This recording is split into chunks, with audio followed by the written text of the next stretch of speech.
Урумчидан бір үлкен группа келіп кетті. Анау Чаны деген біздің досымыз осы Урумчидің бір ауданның 2024 жылғы 27 қарашада Астанада өткен Қытай мен Қазақстан арасындағы тұрғын үй және коммуналдық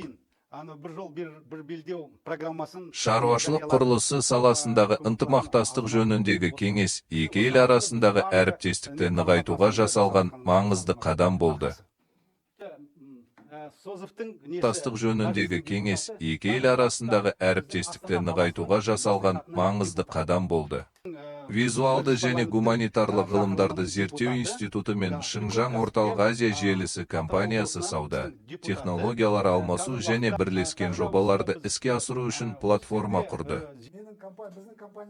Қытай тарапын визуалды және гуманитарлық ғылымдарды зерттеу институтының өкілі Тан Сини мен Чен Ганг Шыңжаң Орталық Азия желісі компаниясының төрағасы басқарды.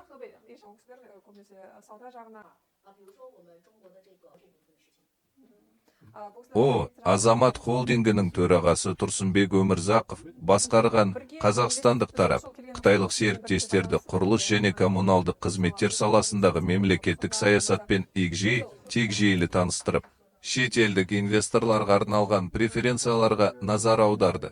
Бұған жауап ретінде Қытай делегациясы Астанада тұрғын үй құрылысы мен коммуналдық қызметтерге бағытталған пилоттық жобаларды іске қосу туралы ұсынысқа қызығушылық білдіріп, ынтымақтастықты тереңдетуге дайын екенін мәлімдеді.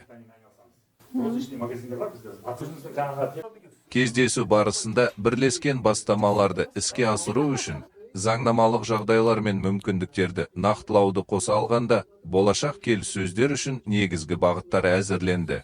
Оған қазіргі осы декабрь, январь уақытында тезірек дайындалып, соны ету керек. Сонда біз бұл қадамдар Қазақстан мен Қытай арасындағы тұрақты және өзара тиімді байланыстарды құруға ықпал ете отырып, өңірдің инфрақұрылымдық дамуында елеулі прогреске әкеледі деп күтілуде.